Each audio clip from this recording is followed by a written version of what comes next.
Hey, good morning and welcome to Breakthrough Walls. I'm Ken Walls and I'm your host. And today I have a new buddy of mine that I've been hanging out with on X Spaces over on X. If you're on any other social media platform, um, make sure you're also on X. That's where the truth is. Because there's no filters, there's no suppression of truth. Anyway, so I have my buddy Jay Hans on with us today, who is a military veteran here in the U.S. He's an amazing human being, incredibly smart. So, what I'd like you to do for me before we get this thing kicked off is whatever platform you're watching from, please share this out right now. Share it out. Let's get thousands of people to hear Jay's story, hear about patriotism and saving the United States of America. So stay with us. I'll be right back with my buddy, Jay Hans.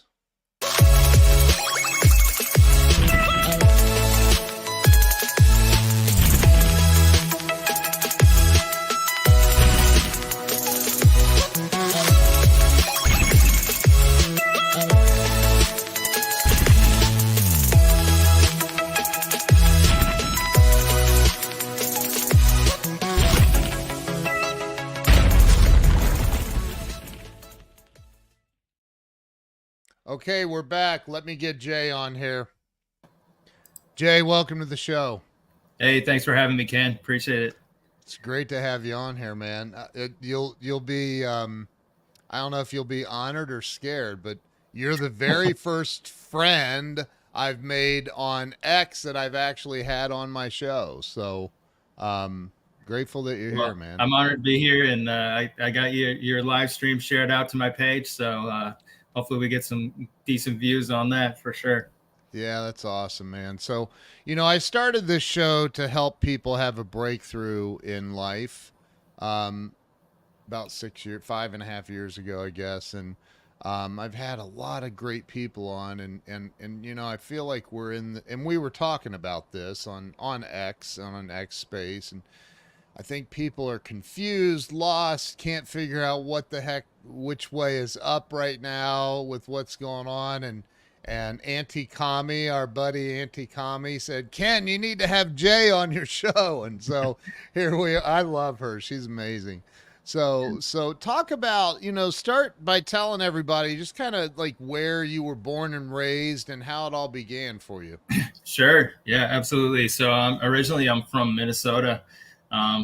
Grew up playing hockey, like most Minnesotans do. I often say that I could ice skate before I could walk. That was kind of my thing. So we played hockey growing up all the time. And then my dad lived in Alaska. So I used to live part-time in Alaska and in Minnesota, which was amazing as, a young boy growing up, living in Alaska part year or whatever. So hunting and fishing with my dad, and, we would just, we were hiking in the mountains all the time. And, when my dad first moved up there, he didn't even have running water. He just lived in this cabin out in the middle of the woods. And so, as a kid, yeah. So as a kid, just growing up and, having to boil water and, just, it was, primitive, but it was like an amazing experience. I never hated any part of that. It was just awesome all the time. So, and the world was my oyster, just hunting, fishing, anything I wanted to do each day, I could just do. So it was an amazing experience. And it really, taught me a lot in life, and it helped me become, a better person. And when I served in the military, it made me a better soldier.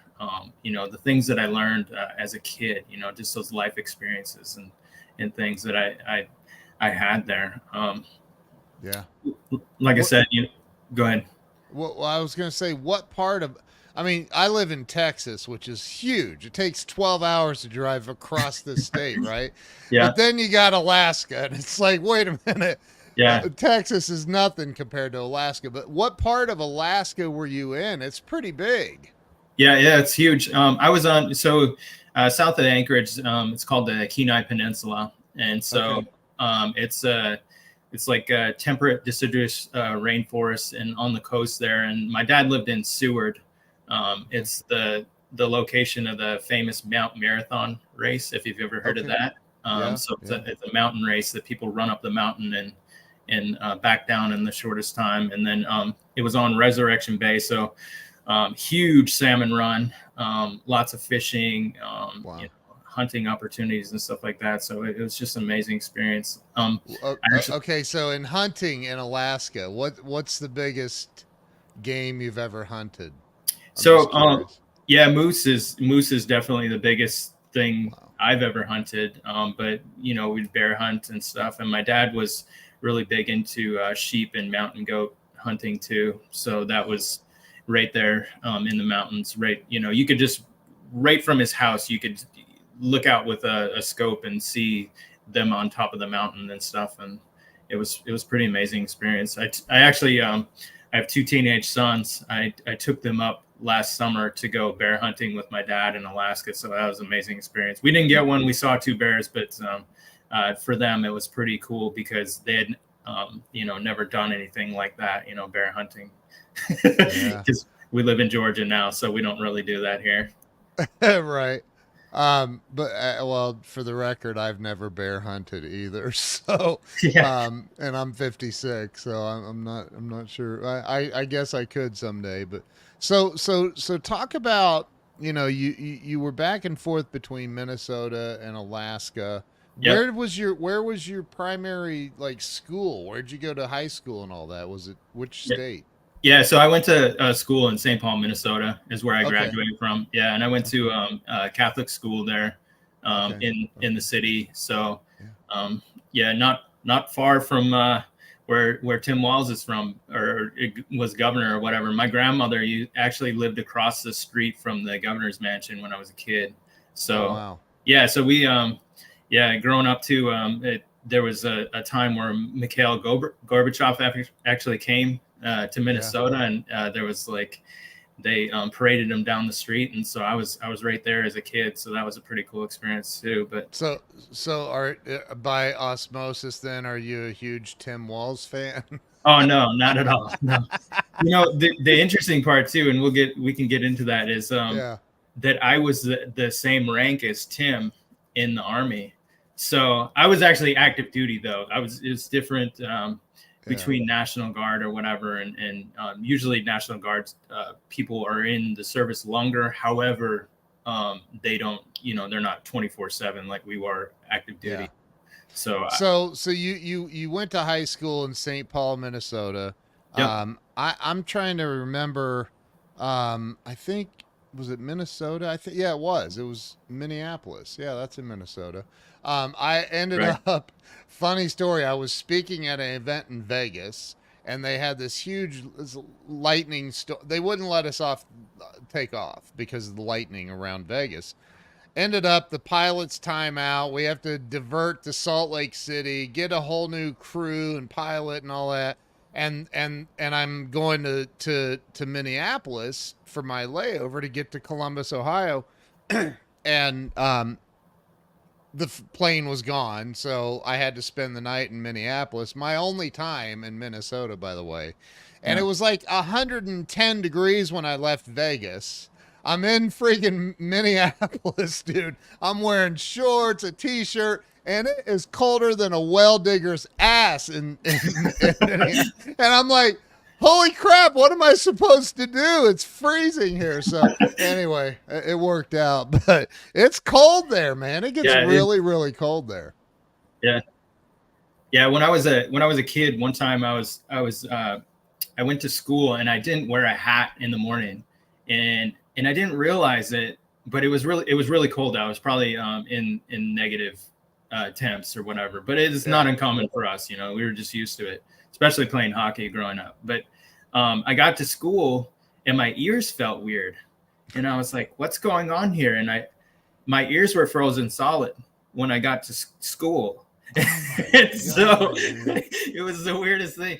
And so now as an adult, even even if it's not that cold out, my ears get cold because it did some damage to them as I was a kid. I think I was in like 6th grade or something like Oh that. my God. Wow. That's crazy. Yeah, it's So cold. so you go to did you go to college? Yep, I went to I went to college in Texas and then also in Georgia. I got one degree while I was in service, and then another one after I'd retired from the Army. So I got education and psychology degrees. So Wow. I retired in 2019 is when I retired from the Army, and so I went to school for a little while just Okay. to kind of decompress. I say that I use the psychology degree more for myself than I ever did for anything else. So, and I taught a little bit post Army, but again, I didn't use the degree for anything other than just my own personal Yeah. journey. So at some point well, you said you were in Texas for your first degree, right? Yeah, Were yeah. you in the Army also, or? Yeah, but I did that from multiple locations. So I was like, I Oh, started that degree. I think I actually started that degree in Afghanistan. So wow. yeah, and then I finished it maybe in Virginia. I think is where I finished it because it's difficult when you're in. Like I said, I was a soldier 24/7. So you nights and weekends is when you do your schoolwork or whatever. And plus, I had toddlers too. So raising kids along with doing a degree and then full-time Army. So Wow. it's kind of challenging. Okay, so when did you join the Army? Was it right after high school? So yeah, so I served 4 years in the U.S. Coast Guard before I served in the Army. So Wow. I joined in '98, and so I served 4 years there. I didn't have a bad experience in the Coast Guard. I loved it, and I was doing law enforcement. I was actually on a security detail for Al Gore for a little while, Wow. working with the Secret Service. Did law enforcement, search and rescue. I was on an icebreaker, and then after 9/11, so I was in service in the Coast Guard during 9/11. And so after that is when I looked to join the Army because I wanted to go to Afghanistan to, uh, get in the fight or whatever after what had happened to our Yeah. country. So I Yeah. joined the Army after that, and then Dude, you don't look old enough to have been in the military at 9/11. That's yeah, insane. yeah. When I joined, Bill Clinton was actually president, so people are Yeah. shocked. That shocks people more than anything when I tell them that. I was like, yeah, Bill Clinton, and I was actually, like I said, I was on a security detail for Al Gore for a little while. Wow. He was doing it was like a PR tour in the Midwest. And he was going down the Mississippi River, and they had Coast Guard, they had Secret Service, local law Wow. enforcement, all involved in the some of the stuff you see with President Trump and President Biden and all them today, that type of stuff. So Wow. So you were around back when Al Gore invented the internet. right, yeah. Yeah. What is this movie, The Inconvenient Truth, or whatever it is? Yeah, right. Right. Right. So okay, so I always joke cuz I started building websites back in 94, and I'm like, me and Al Gore kind of invented the internet together, um I think that man, so I don't know anything about the Coast Guard. In fact, Yeah, you're the only person I think I've ever met that was in the Coast Guard. right. But it doesn't seem like if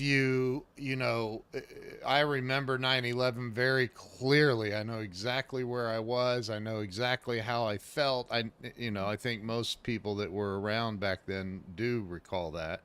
Right. Um, you were in the Coast Guard, and you're like, I need to go kill these bad guys, Right. essentially. I Yeah. would imagine that's what you were thinking, Yeah. you know? Well, the thing is like for the Coast Guard was heavily involved in 9/11 too, especially for the people in New York City and stuff like that. They were heavily involved in the things that were going on there, And Wow. so a lot of our ships, when that happened, they alerted us and we all got ready, but we got ready because we didn't know exactly what was happening. The only things that we were seeing at the time was on TV, and so we were preparing too to make sure that something else didn't happen. And for my ship, the concern was we were in close proximity to a nuclear facility, and if they were going to try and attempt to do something like that, so we were on guard to protect that if something were to happen with that. But obviously nothing happened in the area that I was in, but we were prepared. But the second part of that is after that, everything shifted to was Afghanistan and operations in Afghanistan, to get Osama bin Laden ultimately. And so, I just, being young, I was in my early 20s or whatever, I felt like I had a lot more to give than just, being in the service in the US. So I wanted to join the Army, and that's exactly what I did. And as soon as I joined, I was actually in basic training for the Army, and the Iraq War kicked off too. So you had two different wars going on. You had Afghanistan, and then you had Iraq too. So both places I've been to. Wow. So I joined the Army and went through boot camp. I was a helicopter crew chief, and almost immediately after I went to Iraq after my training and everything. So just immediately. Wow. Well, Bush was president, and I remember one of my only regrets in life is I did not join the military. And my best friend back then, him and I joined the Army together under the buddy system, and I bailed. And he still hates me to this day, I think. But I think that I remember my younger brother was in the Navy in the first battle group to arrive. It was because it started as Desert Shield, and then it became Desert Storm, right? I'm getting that right, I think. For the first Gulf War. Yeah. Yeah. Yeah. No, so I was in Operation Iraqi Freedom is what I was in. Oh, got it. My bad. Okay. Yeah. So that was so I was actually in theater when they got Saddam Hussein, and so I wasn't like, I was just I was new to the Army, so I wasn't like out on a mission or anything at that point. I was fixing helicopters is what my primary job was, and then when after that is when I started flying, and so I flew most of my career as a crew chief and flight engineer. And so for crew chief is you're the mechanic for the aircraft, but you're also the door gunner, and then some of us do EMS too. So I was also an EMT while I was for a little while I was in Afghanistan. But so I remember the day though that they caught Saddam, because we had a worker that used to work for us. He was a local Iraqi, and he was in there, and his family, like he had family members that were killed by Saddam Hussein, because they're terrible people. And so regardless of how you feel about the Iraq war or whatever, Saddam Hussein was a terrible person. And so he was in there, and he just was a cleaner for our area or whatever, but he was sitting there and he was crying. And I'll never forget that, because the thing is, we forget, what they went through, when we think about it, and the war, and you talk about, the Bushes or whatever, and like all the things surrounding that. But Saddam Hussein and his sons were terrible people, and they committed genocide really against the Kurds, and the things that they did there were just terrible things. So So and I don't obviously I don't want to pick any scabs that have healed over, but I mean, did you see some of these atrocities that occurred? I mean, were you there? Did you see the things that you're talking about?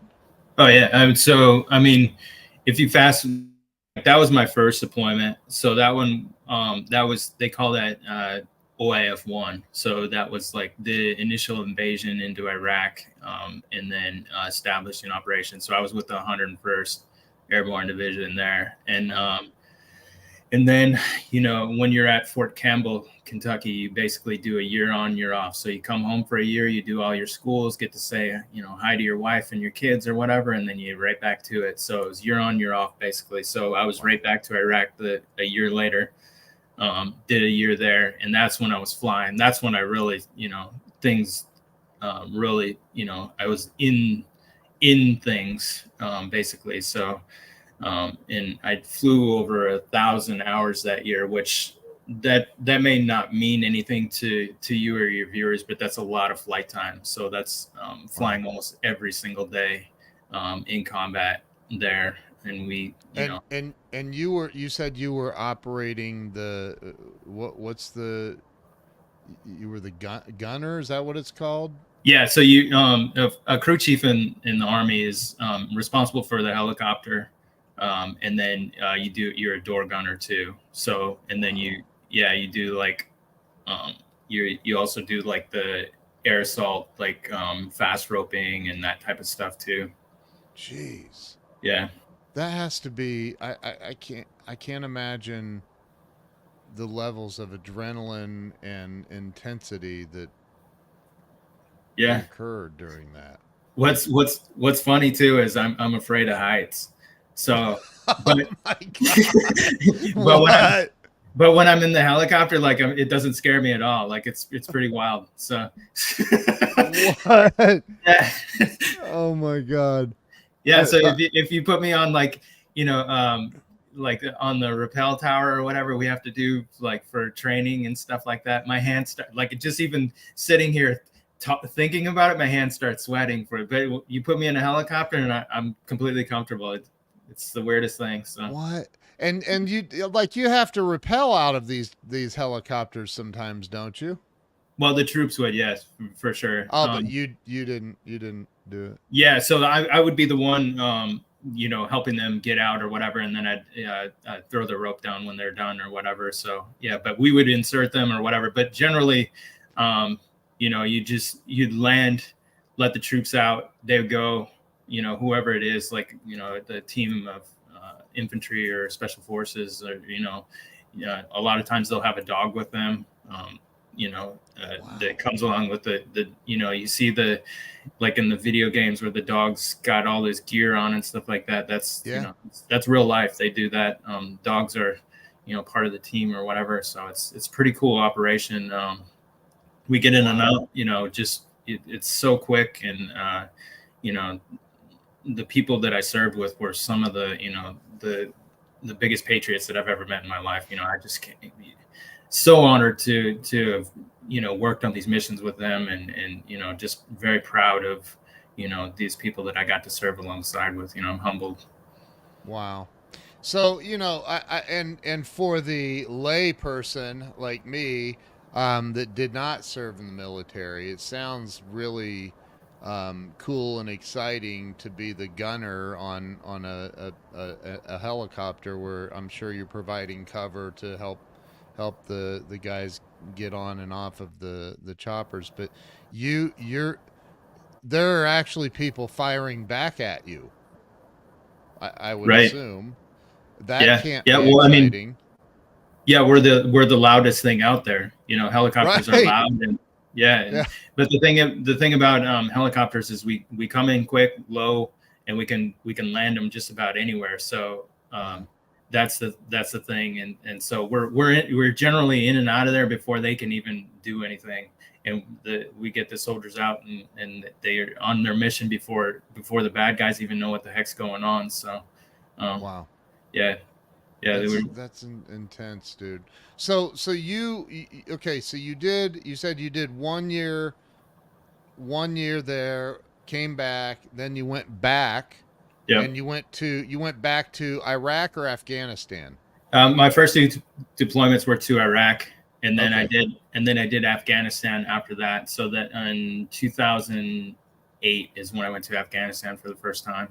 So, and there so instead of being a gunner, I was in medevac, and so I was a platoon sergeant, so I had crew chiefs underneath me that worked underneath me, and so since we didn't have machine gun anymore, we wanted to do more, so we all got our EMT to help out with the patients. So um, so we were doing dual function over there, Wow. and yeah, so we got that, and we were actually taking patients and helping out with the medical crew and stuff like that. There's actually a video of me on YouTube that shows me in action, and it happened. They were filming that day. They sometimes we take reporters with us, but they were filming that day, and there was actually a soldier that was killed that day, unfortunately. So, but it's on YouTube showing that. But Wow. yeah, it's just really intense. That was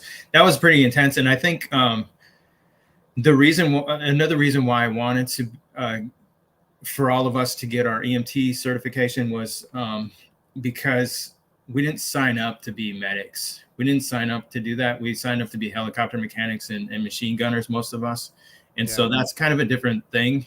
And it's pretty intense to see some of that stuff going on because, we're talking thousands of patients. We're talking U.S. soldiers, contractors, Afghans, Wow. children. We took any kind of patient you can imagine. And so it's pretty intense to see all that type of stuff. So being EMTs, it made it easier for a lot of us, mentally and also to, help out. It's just like it's very rewarding when you are, save somebody's life or do some, first aid that leads to their, prolonging their life or in their life ultimately. So it's very satisfying.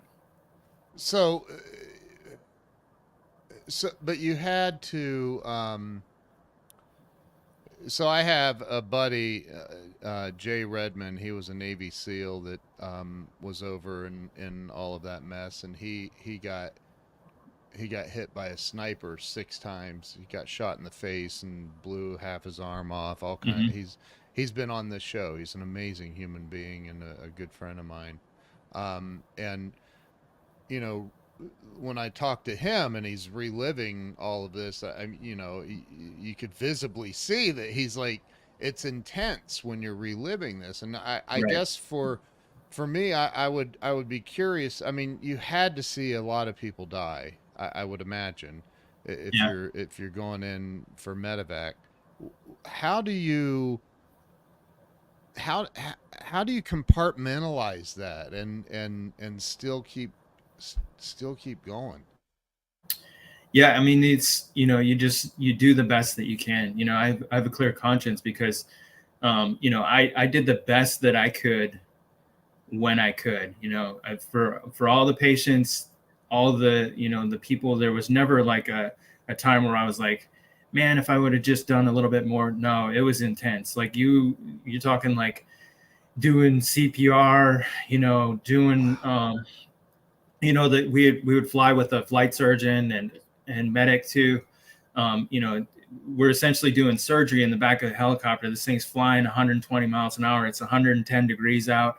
You're just giving it all, and you're just completely soaked, and you got blood all over your uniform or whatever, and you're just giving it your all. And Wow. I know I left nothing out there. I was I was in the best shape of my life, and we were we worked like you wouldn't believe. It was just for a time there. It was in Afghanistan for that year while I was medevac. We were taking more patients in just our small region than the entire country of Iraq, which was also going on at the time. So it was just nonstop, 3 different helicopters all day long, just flying and until we couldn't fly anymore. So it's pretty intense, but Wow. it was very rewarding in terms of, Wow. being the good guys and, doing the right thing and saving everybody that we could. So, and a lot of kids get, caught up in it too. They would get hurt or whatever out on the battlefield or whatever. And, Jeez. they'd get in the crossfire of like the Taliban or whatever. And so we'd save them too. And, when you can, because it's not their fault, they didn't Right. choose to be there or whatever, they didn't choose to be in the area where the Taliban get set up. So that was, at least we were there to try and help them after the fact. So you're talking about your third, I guess it's called a tour, right? Yep. Third tour. Yep. Didn't you do more than that? Did you do more than 3? Yeah, I did 5 total. All Yeah. right, now Jay is officially the craziest person I've ever had on the show. I'm Yeah. kidding. So what like that the intensity though, I'm just sitting here thinking like, man, you're going through these intense were there not people firing at you, shooting at you when you're trying to rescue these wounded soldiers and civilians? Yeah, yeah, for sure. I mean, Blackhawk is it's a pretty resilient helicopter. So I mean, there'd be often, we'd have bullet holes and in parts of the aircraft or whatever. But they've never taken me out of the sky. Obviously, I'm still here, but Wow. there are not everybody makes it home, and aviation is dangerous even without the combat part. It's dangerous. Helicopters don't pull over the side of the road, to get repair. If something catastrophic happens, it's a dangerous situation, and you see that a lot. You'll hear it in the news, the crashes or whatever. And so in the beginning,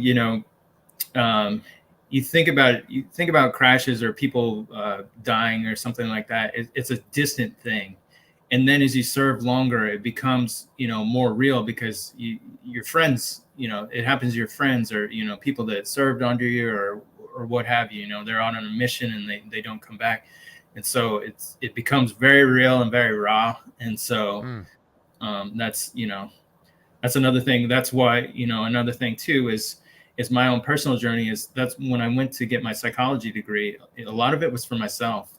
Yeah. I also volunteered at a PTSD group, and then now here on X, I'll run a PTS space every Sunday for soldiers, sailors, airmen, whoever wants to come in there, and we can talk about it, and we help them get resources and connected to things that can help them out. And so and we just allow some people talk about their experiences too. That's one of the things that I found helpful for myself, is to be able to talk about it, because as a soldier or whatever, you just got to keep on driving on with the mission, especially being aviation. What is the name the group again? So it's on X. Yeah. What's the group called again? Yeah, so it's a PTSD space that I run every Sunday. I run it at 10 a.m. and anybody can log in around the world. 10 a.m. Eastern. Yep, 10 a.m. Eastern. Yeah. So I'm typing this out. I'm going to run a banner on the screen for this, but PTSD space 10 a.m. EST.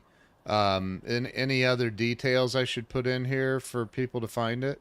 Yeah, we just help. It's meant to help people. We link people up with resources. We talk through some of the issues that they may be having with the VA health care system. We point them out to additional resources. We have people that come on that have nonprofits, that are linked in with the VA and that type of stuff to provide resources for people. I think one of the things that that the VA is huge, and there's a lot of resources out there for people.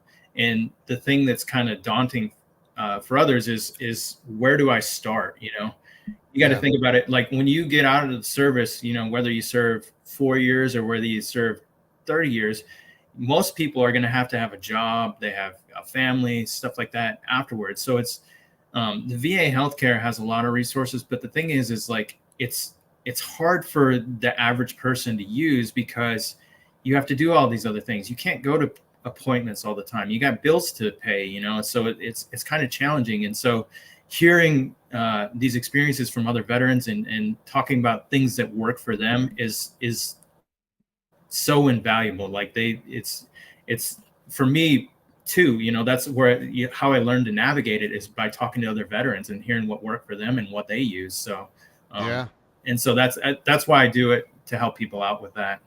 How many people do you get on there normally on Sundays? I think last weekend we had maybe 700 or 800 total, and then Wow. yeah, and then the week before that, I think it was maybe even a little bit more, maybe like closer to 900 Wow, total. dude. Yeah, and they're recorded spaces too. So if you can't make it to that time, it'll be on my X page, and you can you know go on and listen to it. It's up there for anybody. Again, it's it's just to try and help people, and if hopefully some Yeah. people are finding it helpful. You did 5 tour. You won some and pardon me if I'm getting this wrong. I apologize in advance, but awards or medals or like Yeah, yeah, what for what sure. were what were some of those? I guess my highest award would be a Bronze Star, and that's what a Bronze Star is for somebody that did a leadership role in combat, and obviously did a good job, or was under heavy fire or whatever. Like that's generally where you get the Bronze Star, and Silver Star would be just above that. That's a little bit more intense. But the Bronze Star is Wow. generally for leaders in combat, so that would be my highest award. And then below that would be air medals.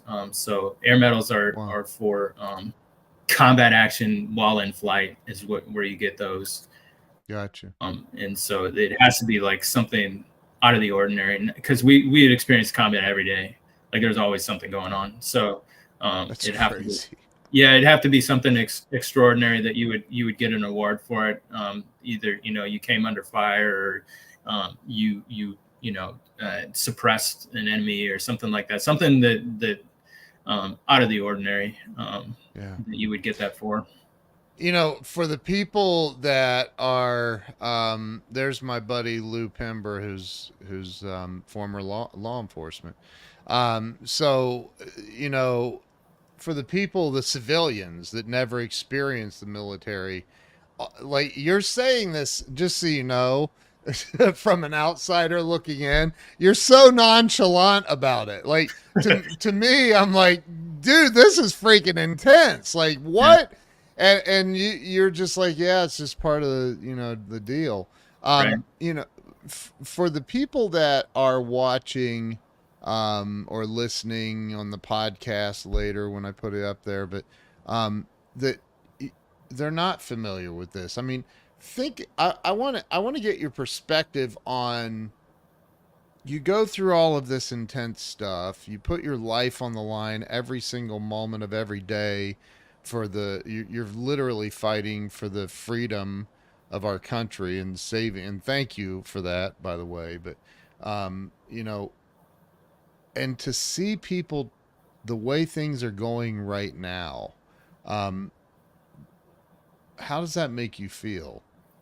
Yeah, it's kind of troubling to see. The like I said, I served with a lot of patriotic Americans. Just people that would do anything for their country, and their the people that they served with, and the bond that we had was just really intense. You keep in touch with them for life. Really, your Yeah. brothers and sisters for life. And so just see some of the things that are happening with our country too, is what made me get involved in X, and then also in politics too.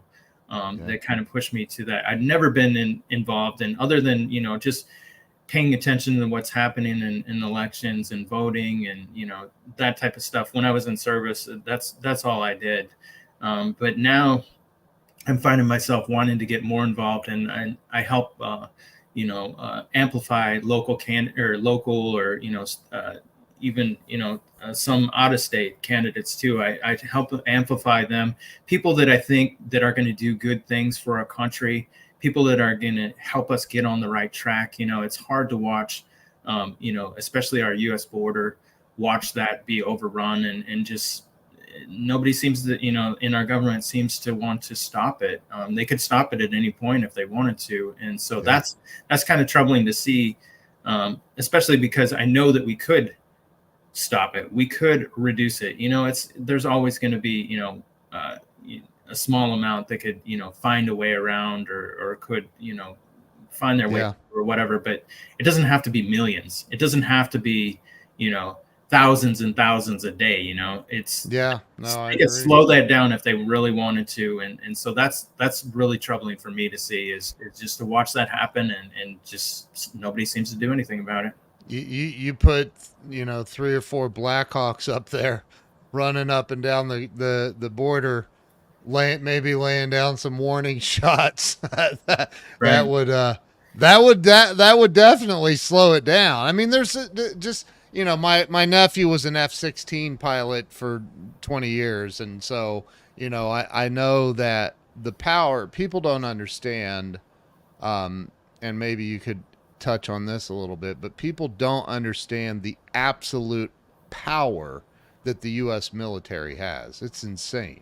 Right. Yeah. And that's why, like, when they talk about, like, these potential for World War III and stuff like that, and obviously, nobody wants that. Nobody wants No. that. And I wish we would stay out of some of these conflicts abroad. It seems like we just cannot stay out of them. But the thing is our technology, our soldiers are second to none. Like, we do have the best military, and regardless of things have changed even from when I retired. I retired in 2019 is when I retired. I was a first sergeant, and from then there have been some reduced standards in the military. I can see it, that people have beards, women wear their ponytails down, and to the average person that may seem like nothing or whatever, but it's a discipline thing for me.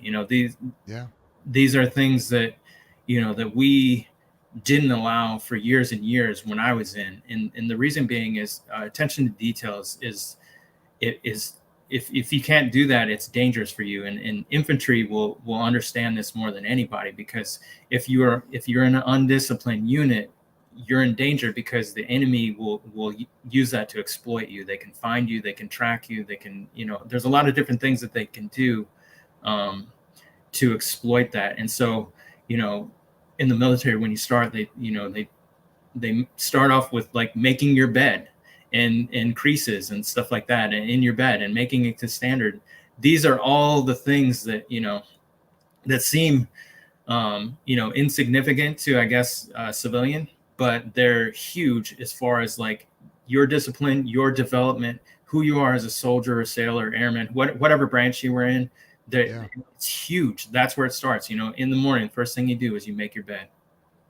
Yep. I live in North Texas, and at I have an 18-year-old daughter and a 14-year-old daughter, and at where my daughter goes to school, they are not allowed to address a teacher or an adult at school as anything other than yes sir or no sir or yes ma'am or no ma'am. And now with this the let's just get into it, man. There's a wokeness Right. that's permeated the fabric of our society. And I mean, we've got, I don't know what that dude's title is, but some dude that's the head of the military that dresses like a woman. Yeah. Like, Yeah. The Rachel Levine, I think, is who you're talking about. That's Surgeon General is the. oh, Yeah. that's a dude playing a woman or a woman Right. playing? I don't know, Right. man. Yeah. But I mean, it's insane what's happening, Yeah. man, and we're just sitting here letting it happen. Right. Yeah. The thing is like, reducing standards or allowing these things, it doesn't provide any benefit, especially when you look at it from a military aspect. There is no benefit. Units Right. don't get better from reducing standards. Units don't get better from, allowing somebody to become transgender or whatever. That doesn't make anything better. It really, what it does is, especially for somebody who transitions or whatever in service, they become non-deployable too. This because of the medication, the therapy that they're going through. So it provides no benefit to the service. It actually hurts the units. The thing Right. is, and this is something that people don't understand too, from the outside, is you can't deploy to combat with a cavity. You can't even have a cavity. So you have to be in tip-top shape on everything. And so they check you on everything before you go to combat. So you can't have these outline issues, or you can't be on, hormone therapy or something like that. You're non-deployable. So that Wow. and then you have to ask the question is, what is your purpose if you're non-deployable in the military? If you can't, like, if it's just a temporary thing, that's one thing. But if it's, because people get injured or whatever, people break their leg or whatever, then that's nothing against somebody, that's just being human. Right. But the thing Yeah. is if you're on this long-term thing that keeps you non-deployable, what is your purpose? We don't need you to be in the service if you're, there are no, like, there are stateside bases and stuff like that, but you're preparing to protect your country abroad is what you're doing. Right. So Right. Domestic and foreign. I mean, again, I think that, well, this isn't about my opinion, I guess. It's more about yours. But my opinion is like, what in the hell are we doing here, people? yeah. So talk about, I know that you're doing a lot of stuff, boots on the ground. I saw recently one of your posts on, and if y'all aren't following Jay on X, make sure you go follow him. His handle's right there, Blackhawk CE457. Is that right? Yep, so Blackhawk CE. So that's Blackhawk Crewchief 457 is my former aircraft. That's so, awesome, dude. So I love that. My helicopter. I love that. So make sure you follow him if you're not already. Make sure you're following him over on X. He's not on any other platform because he doesn't support communism, I guess. That's exactly right. I know. I made the shift. I dumped my Facebook and everything when Elon was buying X. I wanted to support the person that was supporting free speech, and so that's why I dumped everything. And I was like, you know what, I'm going to support him. So that's the very thing that you fought for. Right. I mean, you weren't out there, flying around on helicopters being shot at and shooting back and doing all of the shit you were doing just because it seemed like a fun thing to do. Yeah. You right. fought for the love of your country. Yeah. I believe in this country, and I take it to heart, especially when, things are going poorly and we're not doing the best that we can for our country. I take that to heart, and I get offended by it because it doesn't make sense to me why we wouldn't be trying to do the best we can for our country. Why we wouldn't try and, this goes into everything, you can talk the border, you can talk inflation, government spending.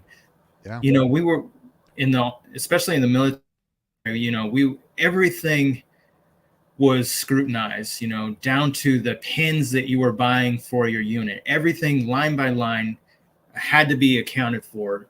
Travel, everything was accounted to a T. And so to watch, our government, just frivolously throw billions, we're already running a deficit, right? We have a deficit. Why are we sending billions to countries that, it provides no benefit to us? Like, we will never see a benefit from it. We will never see a return on investment. We will never see anything for that. And they would never do it for us. A lot of countries would never do it for us. So why are we doing it for them? Right. Yeah. No, another 8 billion yesterday. Right. I to Ukraine. It's like, what? If you asked me to pick out Ukraine on a map, I couldn't do it. Probably. Right. So, but here we've sent hundreds of billions of dollars. It's insane.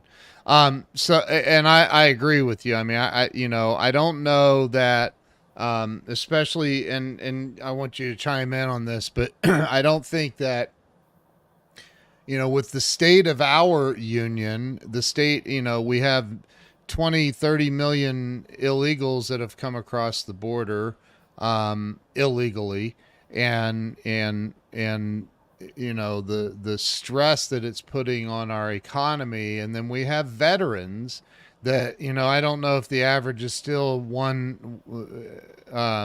is it? One veteran commits suicide every, what The 22 a day. is it 22 a day? Yeah, 22 a day? yeah, yeah. Oh my So, God. so So that, so that's insane to me. And we're focused on Ukraine and not our right, veterans sleeping on the streets, living on the streets that can't get right, taken care of. What the hell is going on, man? right. And that's the other thing too, is like, you know, we're allowing people to exploit the asylum process, even though there's no need for somebody to come from China or from Kenya or where all these different countries around the world. There's absolutely no reason why they have to come to the U.S. for asylum for anything, and it's they're exploiting the system, and then in the process too, we're providing for them. We're giving them room and board. There's meal vouchers for when they first come. We're giving them transportation, flights to these cities around the U.S. Yeah. And then like you said, you have homeless veterans sleeping on the street. Some of these benefits amount to more than what somebody would get as 100% disabled veteran. Say you got your paralyzed or your legs blown off in war or something like that. You get less money than these people that are exploiting the system would be getting per month. It's insane. Okay, so I have a question for you because water always seeks its own level. Birds of a feather flock together. All of those cliches. You have to know a lot of other veterans that you would call friends, I would imagine. Sure. I'm not a veteran. I love our country. I love this country, and I love what it's provided for me and my family. As a veteran who literally put your life on the line thousands of times, how does that does that not infuriate the hell out of you that this is happening, Right. and Yeah. other veterans? Yeah. Especially when you look at the number, like some of the numbers, and again, some of it's money, some of it's equipment or whatever, but that we're just throwing at Ukraine and into these other places or whatever. It's we send money to the Taliban every month. Why are we sending money to the Taliban? Like, it doesn't make any sense. Yeah, we send money to the Taliban. Sean Ryan talks extensively on his podcast on YouTube about it. We cut them a check every month, and I don't know why we're doing it. Why we're sending ballots of cash over to the Taliban. We were at war with them for over 20 years. Like, what are we doing there? Why would we be doing that? It's, what benefit is it to citizens? And the answer is there is no benefit to us. There's none.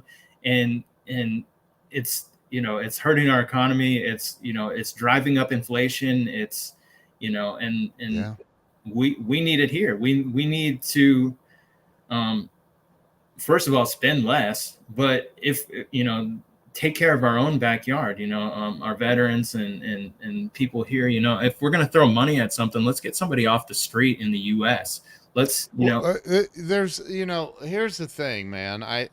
Most most business people, most people in general are not going to throw money at anything unless there's some potential gain for them personally, right? right.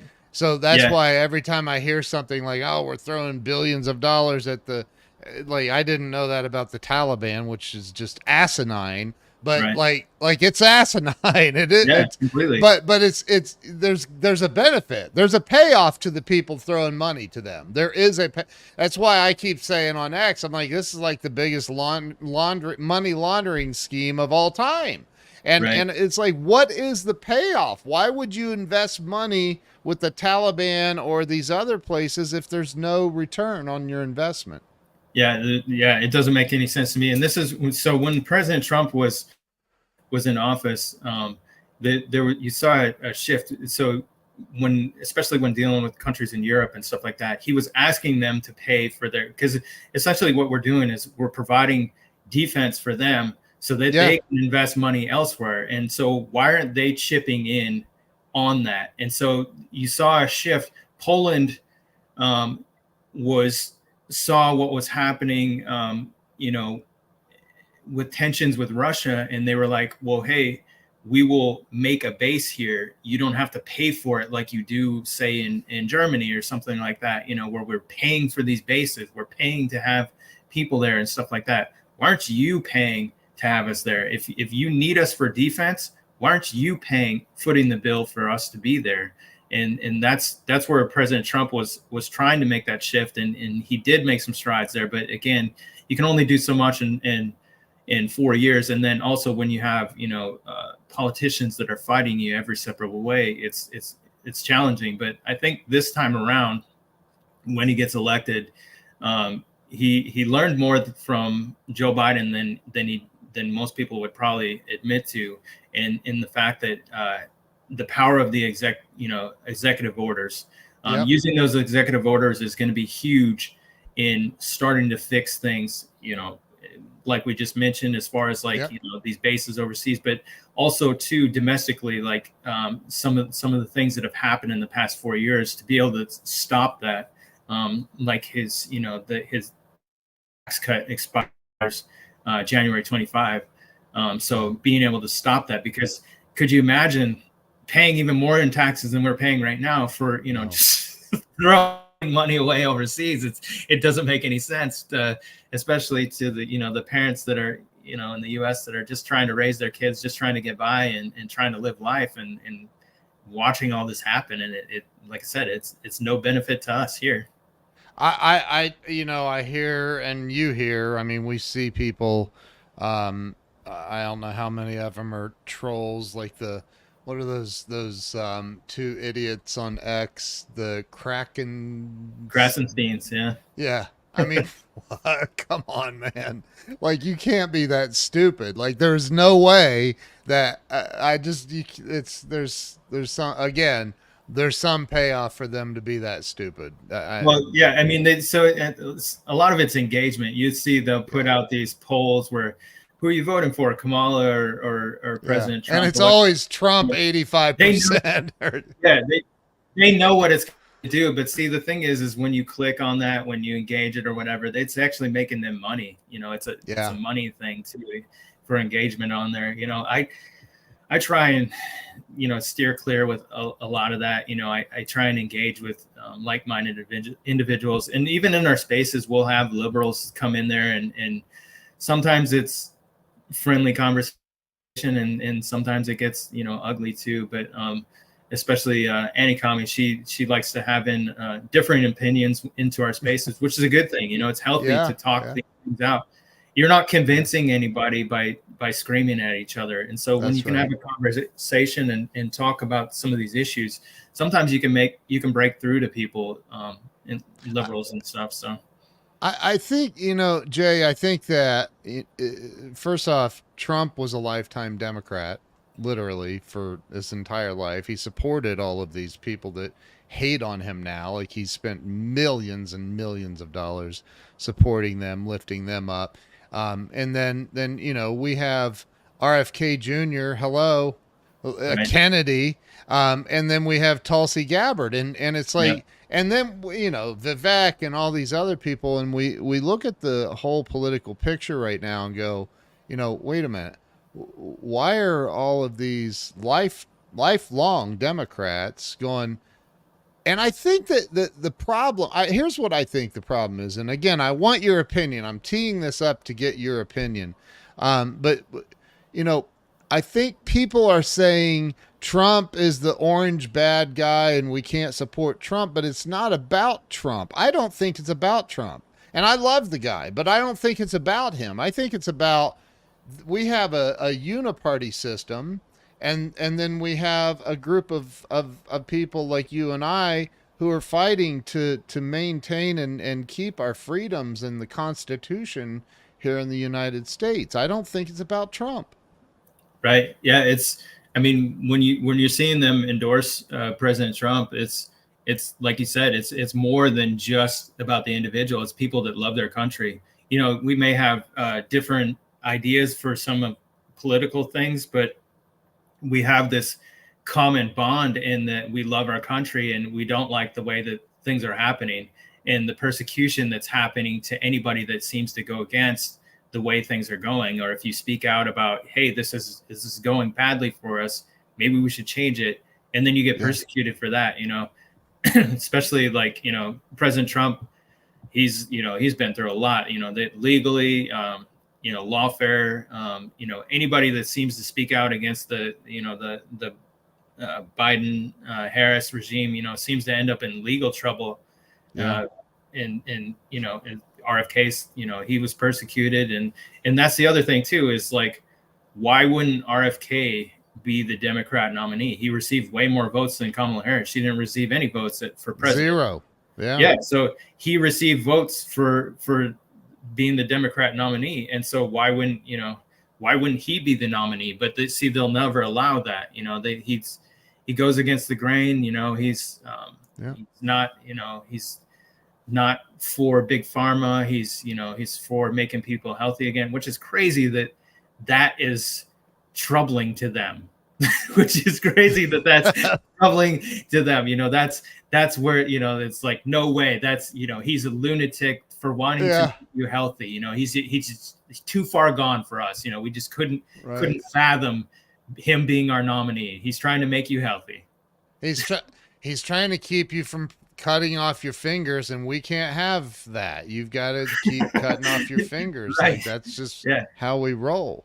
None of it makes sense, man. It's crazy. It's just and quite frankly, anybody that doesn't see it, I'm like, how do you not see it? Like, I honestly, I know some people that just don't see it, and I'm like, how do you not see it? How do you think that? It blows my mind. So let me ask you this, in light of, this show being about helping people have a breakthrough. I mean, there's a lot of bull crap going on in our world. What are some positive things that people can do to get active, to help make a change in our world and in their lives? And I'm going to give you full screen for this. I'm still here. I want to give you full screen to talk about this. What are some positive things people can do, boots on the ground, whatever it is, to really make a difference in this country and in this world? Yeah, again, like I said before, I'd never really been involved in politics or anything like that. And so your podcast is about like success. So how do you measure success? And so for myself, success is doing what I want to be doing. And so for me right now, being involved in politics, being involved in, helping get our country on the right track, that's success for me. And I love doing it. And it's something that I think a lot of us have sat back for a little too long. Some people were always involved, but the thing is like, most of us were kind of comfortable in our life, in our lifestyle here in America and the way things were going. And lately it's not been so easy to sit back and just watch this happen. So you get involved.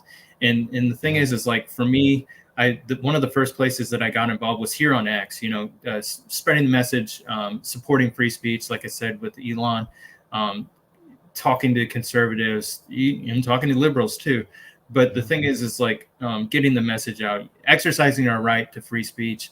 And then that morphed into being involved with campaigns, Trump Force 47 captain, door knocking, that type of stuff, which, progressed into helping, promote conservative candidates online, helping them with their, profiles, helping them get into spaces, getting them heard so that people understand who they're voting for. One of the things I talk about with people a lot is, when I go to vote every, whatever it is, if it's a midterms or the general election, you'll look and there's these small, offices or whatever, and you'll look, there's a list of names on there. I don't have a clue who any of these people are, and so a lot of times you're just looking for the D or the R.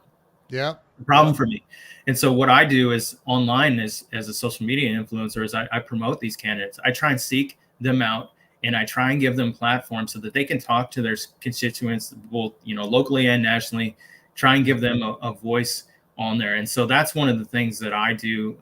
Like I said, I do Trump Force 47. I'm involved with that. I love going to Trump rallies, but that's kind of just a fun thing for me to support President Trump. But that's like an extracurricular. But I just went to one 2 days ago. I know. I saw that. I was like, yeah, and you had like the best seat in the house, man. Yeah. Both ones I've been to, I've been right up front and center, and so it's like watching a baseball game online or on the TV or whatever. It's kind of boring when you're watching it on TV. When you're there in person, it is so much fun. And President Trump is hilarious. Like he's cracking jokes and you know he's just a hilarious person. I love him. So talk about and I know we're a little bit over on time. Hopefully you're okay with time. Yeah, it's fine. I mean, it's supposed to be an hour, but it's the internet and it's my show, so we can go for however long you want. But you know, and I want you to touch on. I've door knocked many times selling stuff, right? And I've trained people how to do that and all that, but I've never door knocked in the sense that you've door knocked. So talk about that. I mean, I've been chased by dogs. I've been through all that shit. Talk about what it's like going out door knocking for President Trump.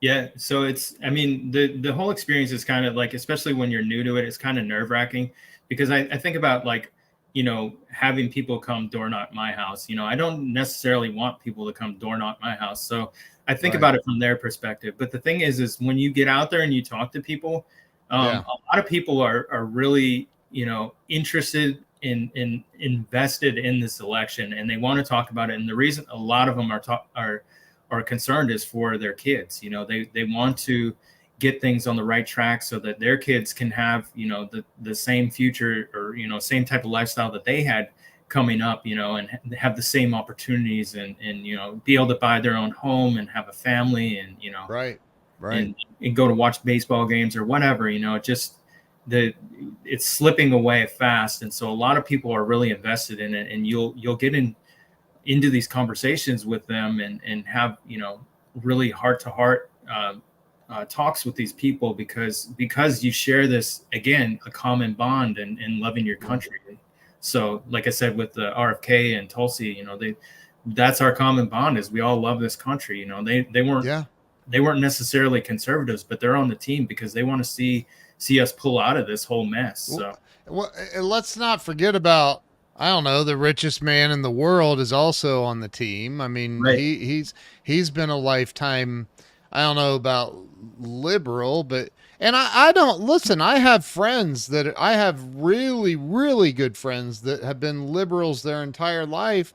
They're voting for Trump because they're like, I can't take. So when you're out knocking on doors, you have to run into some that are like, get out of here. I'm not, no, he's a bad man. And do you run into that? And how do you handle that? I mean, there are some, generally it's Republican, soft Republican or independents that you're talking to. There are, you know, depending on your walk list or whatever, that you may get some Democrats on there, but it's for the most part, it will be, Republicans or, you know, partial, you know, they vote in some elections, maybe some other ones they don't, or maybe they didn't vote for President Trump or whatever the case may be. But you will get some that will say that I'm voting for Kamala or whatever. And it's, you know, you try and talk to them, but the thing is like some people just are not going to change their mind, you know?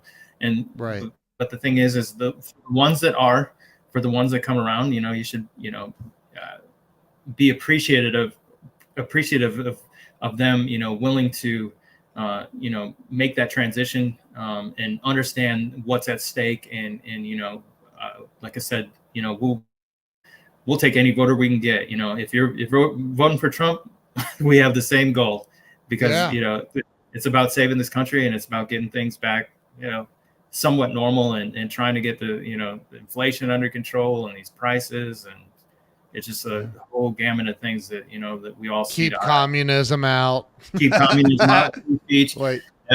Second Amendment rights. You know, all these things come into play. Yeah, and you know, well, we could get into Second Amendment stuff. I guess we probably won't today, but I think that you're again. Thank you for your service and everything you've done and that you continue to do. Um, I, and thank you for taking the time today to come on here and share. Before we wrap up, what are some final last words you would like to give? Pretend you had the microphone and a global speaker that reached all 8 billion people on planet Earth at once. What would you say to everybody on the planet all at once to inspire them to be a better human? Yeah, I mean, as far as like, what's happening here in the U.S. and what's happening in the world is you see a lot of good versus evil, and I think it's the there's been this shift in it's like I said, the globalists and their influence here and abroad have we've come to find out that it's not good for any of us. It doesn't seem to be working well for any of us, even like like as far as like migration or mass migration and stuff like that. It doesn't seem to be benefiting anybody. It doesn't seem to be benefiting the people coming, the people that are already in these countries, especially Western countries. It's Yeah. not benefiting anybody. And so now is the time to stand up for good and to speak out about the things that you see happening, because it impacts us all. We have we're in an election year here in the U.S., but right after that, Canada is in an election too for Justin Trudeau and stuff like that. And so we need to help them also. It's not the things that impact us impact them, and the things that their election is going to impact us too. And Yeah. so we need to take that to heart. And European elections and stuff like that. We got some wins and we got some losses, and it's hard to watch that, but we try and help them out the best we can. We try and support each other, and we try and call out bad things when we see them, and to speak the truth, and we find camaraderie in being on the good side of things. It's here and abroad and Australia and it's just all these different places. Just people speaking out and finding that bond together. Yeah. I saw I'm sure you've seen the post where, and I know that it's for engagement posts, but I can never stop myself. I especially if it's a patriot, I want to support them. But people saying, "What's the one thing with one word describe what is missing from our world?" And my answer is always God. It's God. Like Right. if we don't get back to God, and some sort of a semblance of values in this world, Right. we're doomed. I mean, Right. we're doomed. Yeah, for sure. Like and God brings, Christianity brings a lot of people, it makes them better people, it makes them Yeah. think about the things that they're doing and to live better. Obviously, we're all sinners, but hopefully that helps a lot of us live better and to rethink things, Yeah. rethink things that we have allowed to progress in our country, and to hey, maybe this was a bad idea because it doesn't seem to be panning out for us, it doesn't seem to benefit anybody, and maybe we need to rethink some of these things that we've allowed to happen, and we can go back on some of them if we choose to. Yeah. Definitely. Listen, Jay, thank you for coming on and spending so much time with me and everyone today. For anybody watching, you can see his handle on for X is Blackhawk C as in Charlie, E as in Echo 457. Go follow him at Blackhawk CE 457 on X, and if you're listening on the podcast, that's how it's spelled. Check the show notes, you'll see that. Jay, you're a real American hero to me, man. I think what you've done and what you're doing is incredible. So, thank you for coming on today and sharing everything that you have. Yeah, I appreciate it. And I appreciate the opportunity to talk on here, and, you giving me the opportunity to tell my story too. And this is awesome. I'd come back anytime. I'd love to have you back. We can do it every day if you want. I think the world needs to wake the hell up, man. And I think it's through repetition and loud mouths like mine and yours that we're gonna wake people up. People need to wake up. So but hey, man, don't leave me. I am gonna end the live stream, but don't leave, Jay. I'll be right back.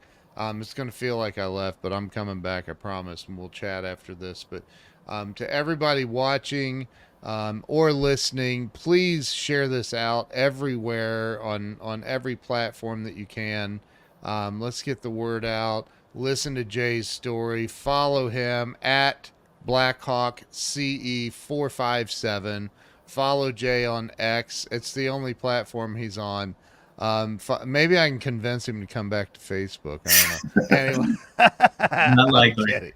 Maybe if Zuckerberg endorses Trump or something like that. Well, he did call him. I heard he did call him. Anyway, but so listen. Thank you, man. I appreciate you, and everybody watching. Please share this out with everybody you know, and let's get a lot of eyeballs on this. Jay, thanks again. Everybody have a great day, and we will see you later. Thank you, brother. All right. Thank you. All righty.